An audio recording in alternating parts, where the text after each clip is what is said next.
할렐루야. 우리 옆에 있는 성도와 함께 사랑하고 섬깁시다 인사 나눕니다.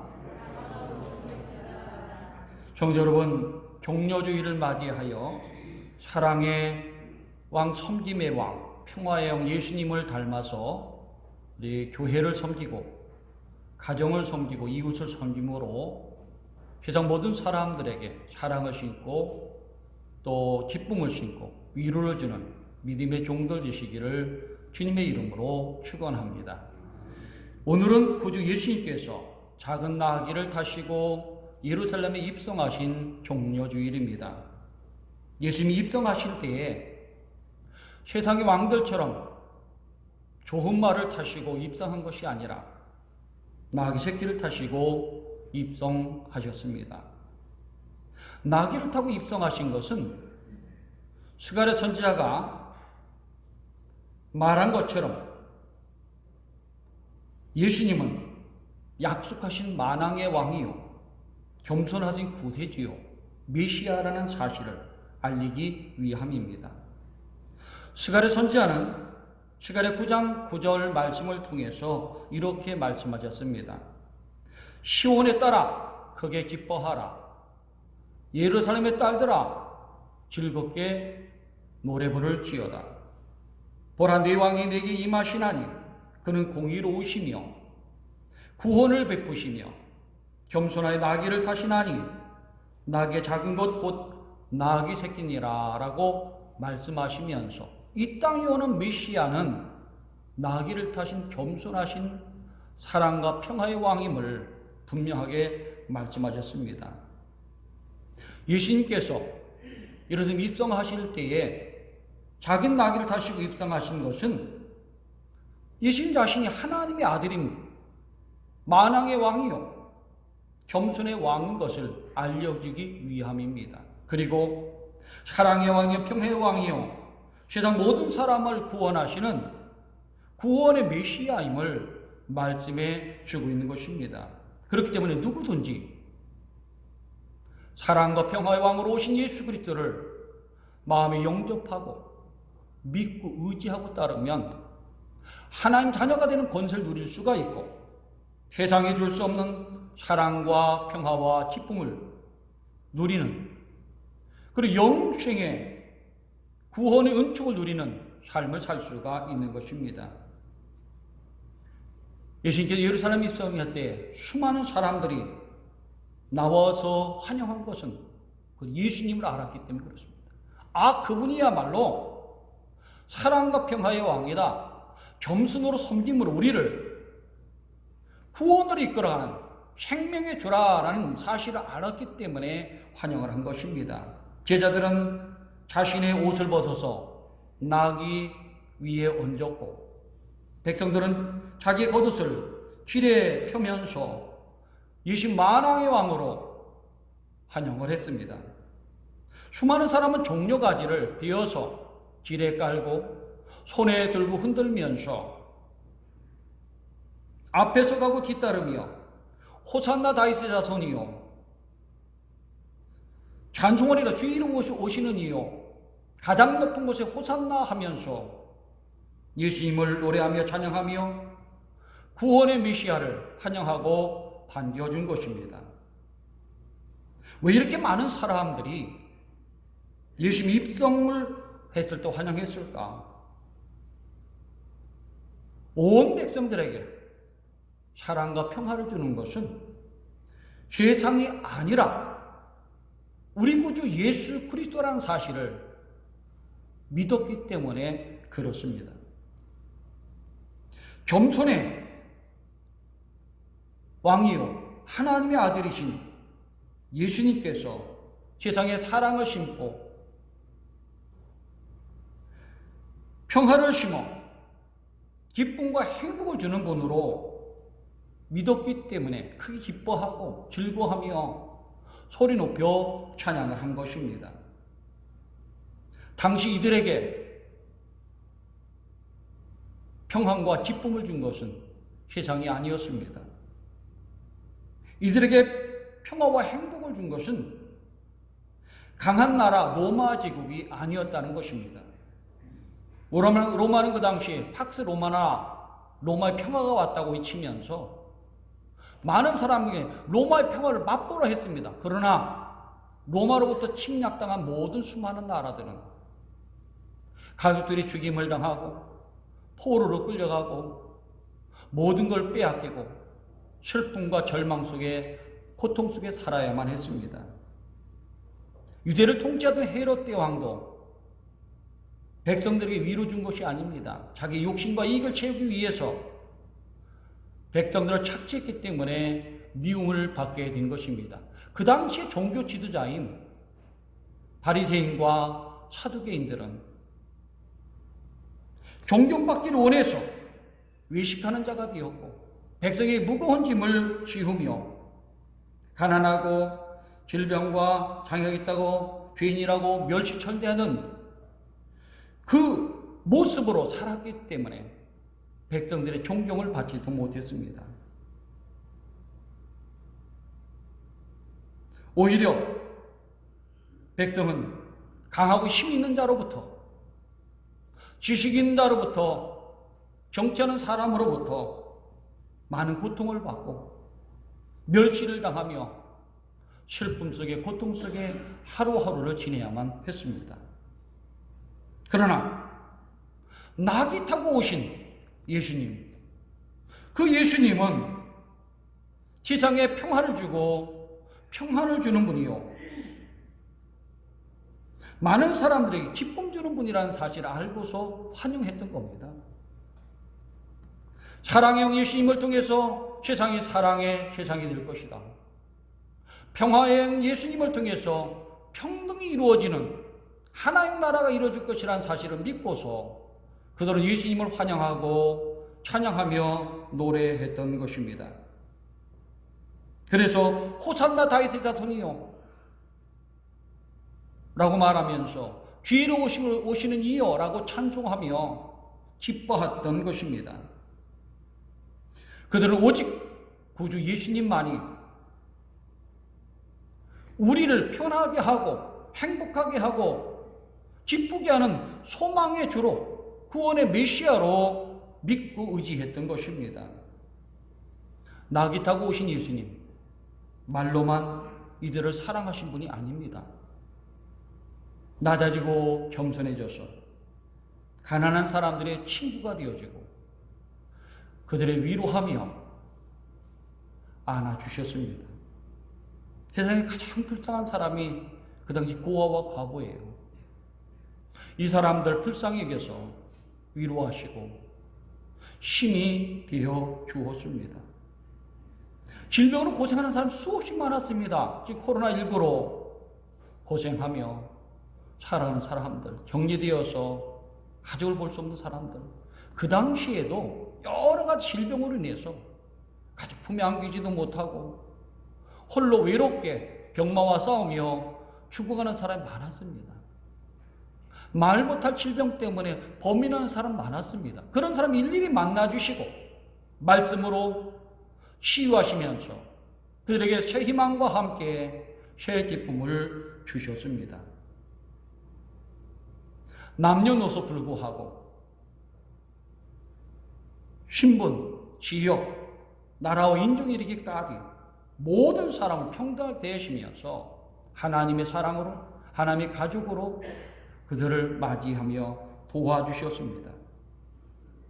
하나님의 아들이지만 낮고 이 땅에 오셔서 겸손의 모습으로 그 낮은 사람들과 함께하고 세리와 죄인들과 함께 음식을 먹으며 소망을 주고 위로 주는 예수님, 친구가 되어주고 진실한 마음으로 위로해 줬기 때문에 모든 사람들이 이 힘을 통해서 기쁨을 얻고 위로를 얻고 힘과 용기를 얻었던 것입니다.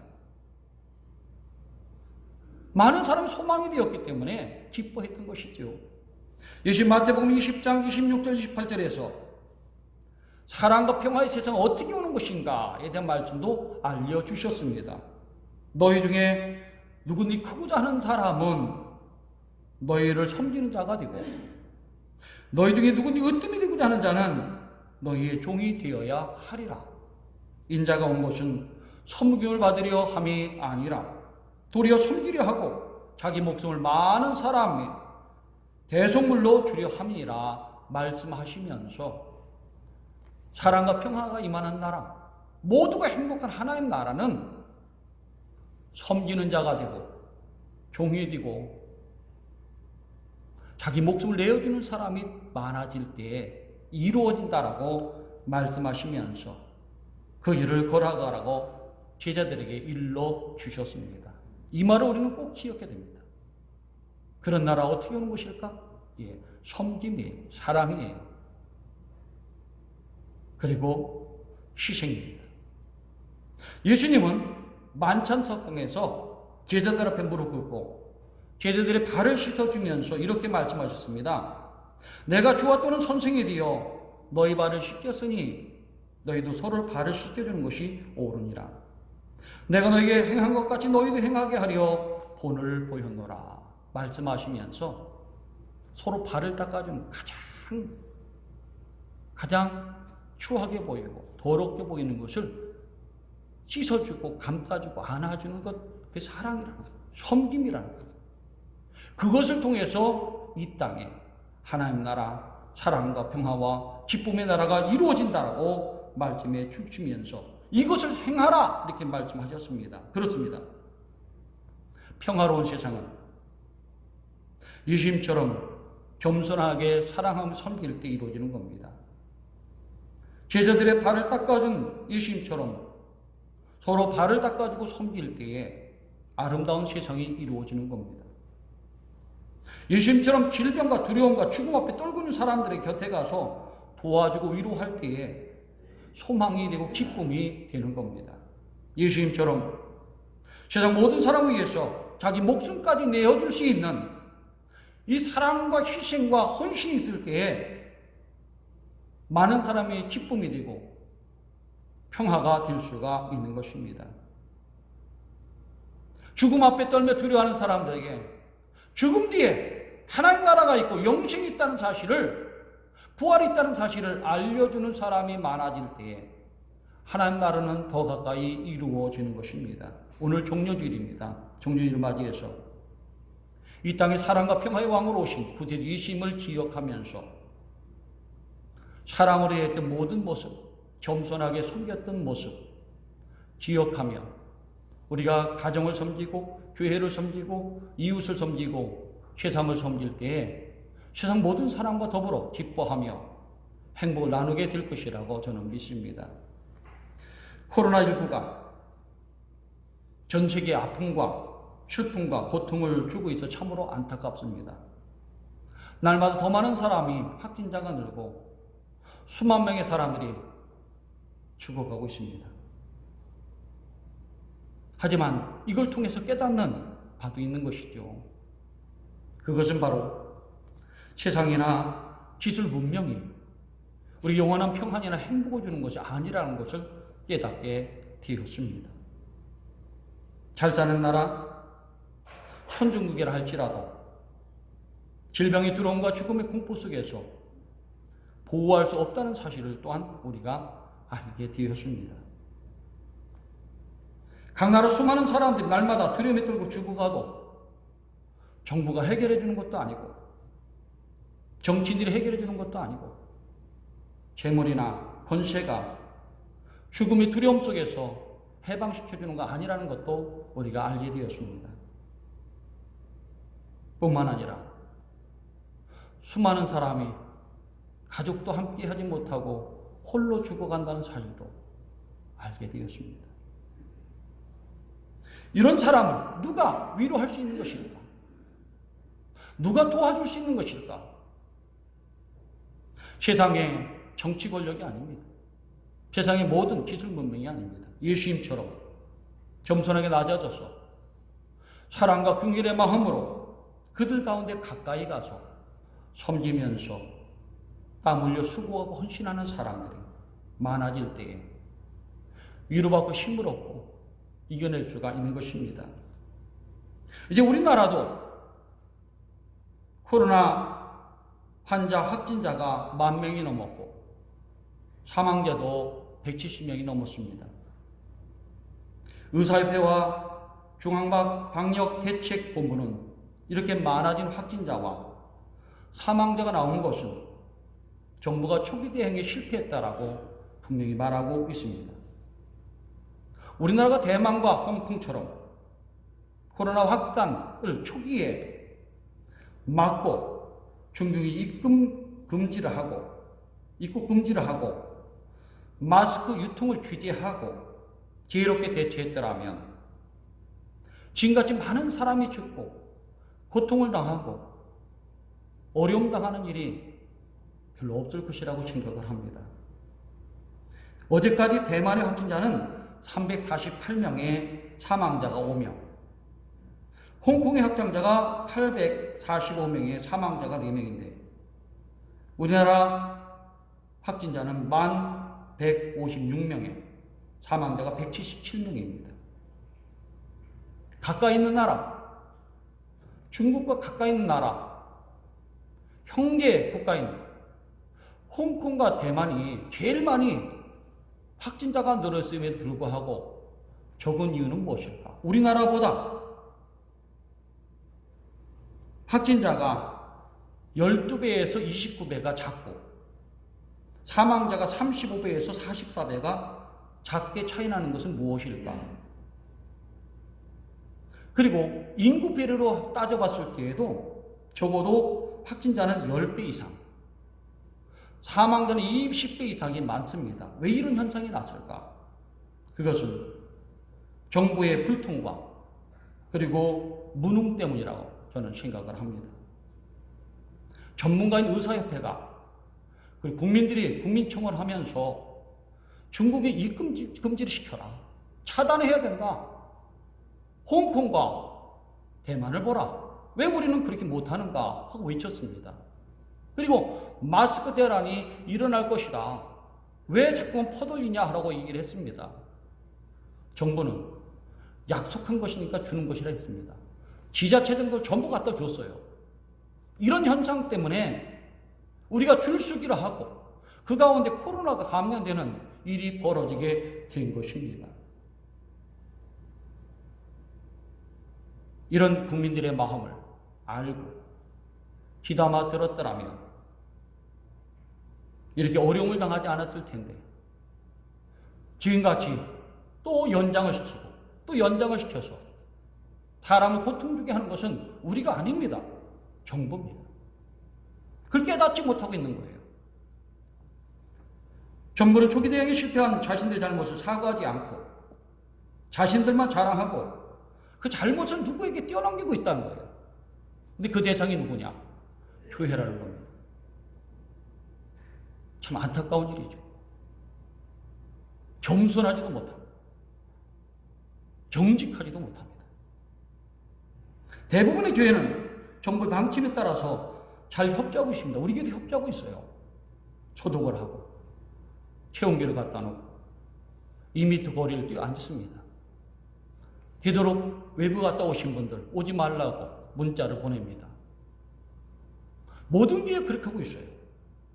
그럼에도 불구하고 그 책임을 교회에 떠나려고 하는 이런 모습이 보여지고 있습니다.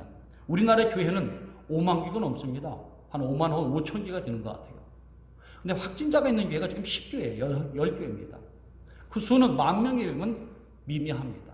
그런데 신천지 이단을 정부가 잘 알고 있는데도 교회와 같이 엮어놓는 거예요.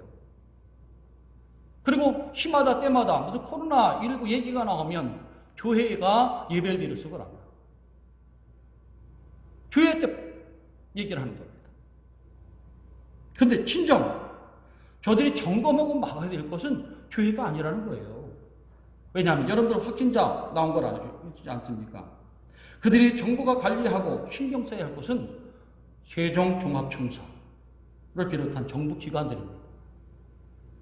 각종 콜센터들, 전국의 병원들, 노인요양원, 요양병원 아주 중요합니다. 왜냐하면 메르츠제 여기서 다 당했어요. 대만이 잘했던 것은 여기부터 확보한 겁니다. 지난번에 메르츠 때 쌌을 때 어떤 현상이 있었는가 다 보고서 매뉴얼대로 한 거예요. 우리는 그것이 없었습니다. 이제 하고자 하니까 수많은 사람 죽어가는 거 아니겠습니까? PC방, 학원, 젊은이들이 밤새도록 춤추는 클럽, 마사지 업체, 사우나, 목욕탕. 피부 접촉인데 막지를 않았어요. 그리고 교회만 관리하려고 하고 있습니다. 몇 주 전부터 교회에 공무원과 경찰이 들어왔는데 저는 이때까지 목회를 하면서 박정희 때부터 목회를 했습니다. 이런 적 한 번도 본 적이 없어요. 몰래 와서 형사가 도대체 지장 목사니까 어떤 설교를 하나 몰래 적어갑니다. 그건 있었어요. 공식적으로 대놓고 한 건 없습니다. 요즘 대통령을 비롯한 정부 관계자들은 말만 하면 TV에 나와서 교회 금해야 된다 이렇게 얘기하는 거예요. 참 기분이 나쁘죠. 교회를 거론하고 언론이 부추깁니다. 그러나 정작 정부가 해야 될 일은 많은 사람들이 확진되고 사망대 많이 나오는 것 신경 쓰고 관리하고 감독해야 되는 거예요. 그리고 국민들은 편을 가르면 안 됩니다. 편을 갈라서 기독교인들을 어렵게 만듭니다.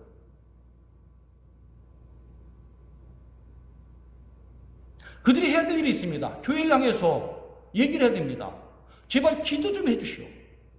옛날 3.1운동 때, 이 나라 독립을 힘쓸 때에 새벽을 깨워서 기도한 것처럼 교회들이 좀 기도 좀 해주시오 라고 요청을 해야 됩니다. 기독교를 알지도 못하면서 겸손함도 없으면서 요청하는 것도 없습니다. 왜 이렇게 교회를 향해서 요청을 해야 되냐 하면 정부의 힘과 능력으로 질병이 치유되거나 없어지는 것이 아니기 때문에 그렇습니다. 정부와 교회와 국민 모두가 예수님처럼 스스로 낮아서 서로를 이해해야 됩니다. 믿고 신뢰해야 됩니다. 한마음으로 합쳐야 됩니다. 그래야 이 코로나19의 위기 속에서 우리가 함께 헤쳐나갈 수 있고 이기고 승리할 수가 있는 것입니다.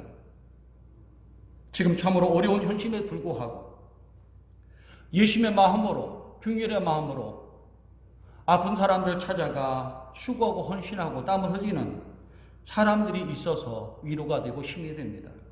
그들이 바로 혁명 걸고 원망과 정성으로 치료하는 의료진들입니다. 그리고 사랑의 마음으로 전국에서 온 자원봉사자들과 방역에 힘쓰고 있는 공무원들입니다. 이들의 수고와 땀과 헌신으로 코로나19가 진정되고 있는 거예요. 정부가 잘했던 건 아닙니다. 대구의사협회 협회장이, 대구시장이 각 지자체에 얘기를 했어요. SNS에 올려서 얘기를 했습니다. 제발 도와주세요. 이것도 부족합니다. 저것도 부족합니다. 사람도 부족합니다. 마스크도 부족합니다. 의료장비도 부족합니다. 와서 도와주세요. 하는 이 얘기를 듣고 모여드는 거예요. 정부는 손 놓고 있었습니다. 그런데 이들의 수고와 헌신과 땀은 뒤로 하고 자기들의 업적인 양 자랑하고 있습니다. 그렇기 때문에 정신을 차려야 되는 거죠. 우리들이 날마다 이들을 위해서 기도하고 코로나 치유를 위해서 기도하고 간구할 때에 코로나19가 종식될 것이라고 믿습니다. 코로나19를 통해서 참으로 아픔과 슬픔이 있지만 깨닫는 것도 있습니다. 모든 사람은 질병 앞에 평등하다는 거예요. 부자나 가난한 자나 잘 사는 나라나 못 사는 나라나 어린아이나 어른이나 노인이나 똑같습니다. 모든 사람은 죽음 앞에 평등하다는 것입니다. 모든 사람은 홀로 죽어간다는 거예요. 죽을 때 같이 죽어줄 친구도 없고 함께 죽어줄 가족도 없고 친구도 없다는 겁니다. 이걸 다시 한번 깨닫게 되는 것이죠. 그럴 때에 누가 위로가 되고 힘이 되겠습니까? 바로 의사들처럼 옆에 있는 사람이에요. 기도해주는 사람이에요. 옆에서 도와주는 사람들이 힘이 되고 능력이 되는 겁니다. 지금 많은 사람들이 홀로 죽어도 오세요.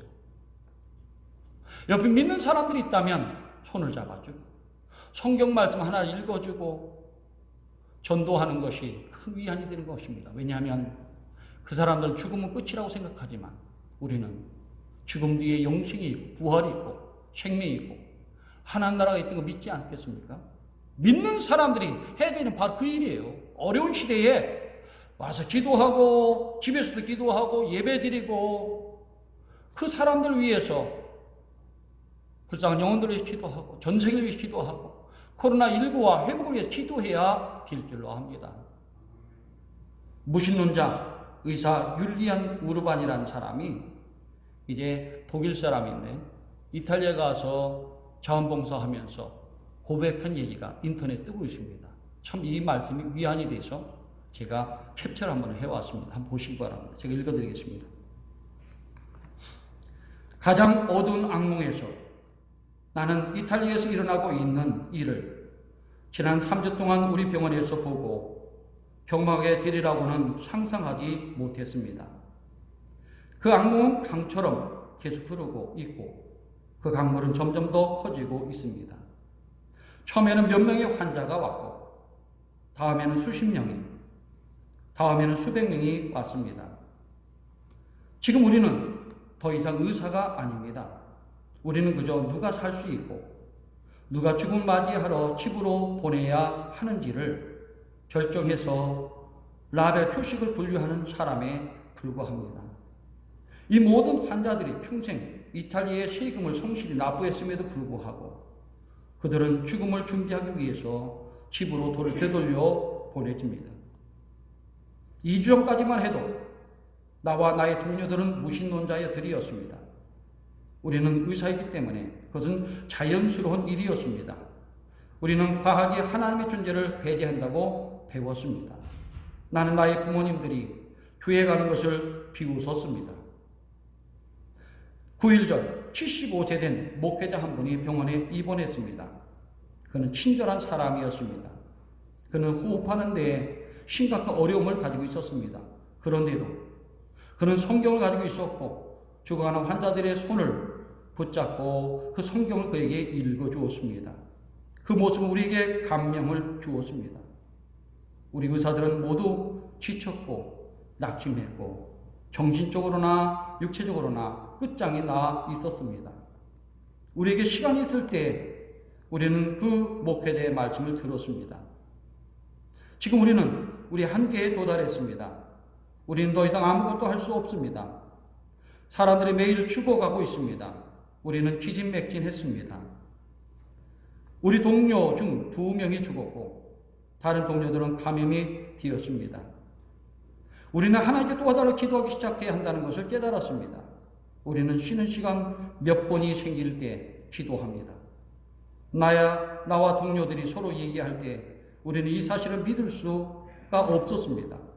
비록 우리는 언젠가 격렬한 불신자이었지만 이제 우리는 매일 평안을 구하고 있으며 주님께 우리가 병든 자를 돕는 일을 계속할 수 있도록 도와달라고 기도합니다. 어제 75세 된 그 목사님이 돌아가셨습니다. 3주 동안 여기에서 120명 이상의 사망을 봐왔음에도 불구하고 우리는 무너져 내렸습니다. 그 목회자는 자신의 상태와 우리의 어려움에도 불구하고 우리에게 평안을 가져다 주었습니다.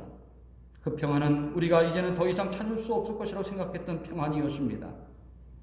그 목회자는 주님께로 갔습니다.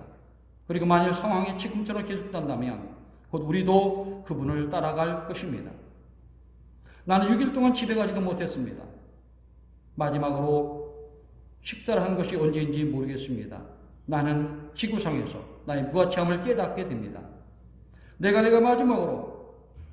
나는 내가 마지막으로 한 호흡을 쉴 때까지 다른 사람을 돕고 싶습니다. 비록 나는 고통을 받는 사람들과 나의 동료들의 죽음에 둘러싸여 있지만 내가 하나님께로 돌아왔다는 사실에 행복합니다. 내가 하나님께로 돌아왔다는 사실에 행복합니다. 3월 23일 날 치료하면서 병상에서 이 글을 적어서 인터넷에 띄운 글입니다. 지금 코로나19로 인해서 우리나라를 비롯해서 전 세계가 고통과 슬픔과 절망과 번민 속에 하루하루 살아갑니다. 두려움 속에 살아가요. 무엇으로 이겨낼 수 있을까? 정부일까? 정치하는 사람일까? 재력일까? 권력일까? 아닙니다. 예수님의 사랑입니다. 예수님의 섬김입니다. 예수님의 말씀입니다. 서로 예수님의 마음을 가지고 긍휼의 마음을 가지고 서로 섬기면서 이해하고 위로해주고 용기를 줄 때, 그리고 곁에 있어서 도와줄 때에 모두 다 일어날 수가 있는 것입니다. 그리고 세상에 알 수 없는 평안과 기쁨도 함께 얻을 수 있는 것입니다. 지금 우리가 할 일은 바로 그것입니다. 두려워 떠는 기독교인들이 아니라 담대하게 나가 기도하고 나라를 위해서, 교회를 위해서, 전 세계를 위해서, 코로나19의 질병 회복을 위해서 기도하고 이웃과 함께 사랑을 나누고 도와준다면 그런 사람 많아질 때 우리나라 코로나19는 회복될 것이고 치유될 것이고 일상의 평안을 되찾을 것이며 세계 모든 나라가 왕래하며 웃고 평안해질 줄 믿습니다. 그걸 위해서 힘써 나가시는 우리 교우들 되시기를 주님의 이름으로 축원합니다. 기도드리겠습니다. 하나님 아버지 감사드립니다. 참 어려운 시대를 살면서도 우리 믿음의 주에 온전케 하신 예수님을 바라보며 이전에 올라와 말씀으로 기도할 수 있도록 인도하심을 감사드립니다. 종료주의를 맞이해서 이 땅에 오신 사랑과 평화의 왕, 겸손의 왕이 우리 생명을 주고 구원을 주고 은혜를 주고 기쁨을 주고 행복을 준다는 사실을 알았던 그 사람들처럼 이제 올라와 예배드리며 감사하며 호산나 다윗의 son 예수님을 찬양합니다. 찬양할 뿐만 아니라 그 마음 닮아 이웃들을 사랑하고 섬기고 봉사함으로 세상에 기쁨을 주고 소망을 주고 위로를 줄 수 있는 믿음의 종들 되게 하시고 지쳐있는 모든 사람들, 절망하는 사람들, 죽어가는 모든 사람들, 소망이 없는 사람들, 눈물 흘린 사람 눈물 닦아주시고 기쁨과 평안을 줄 수 있는 믿음의 종들 되게 하여 주옵소서. 뿐만 아니라 우리 모두에게 건강을 주시고 수고하는 의료진들과 공무원들과 자원봉사자들, 정부 모든 기관들 지혜와 총명과 건강을 더하여 주옵소서. 예수 이름 받들어 기도드리옵나이다. 아멘.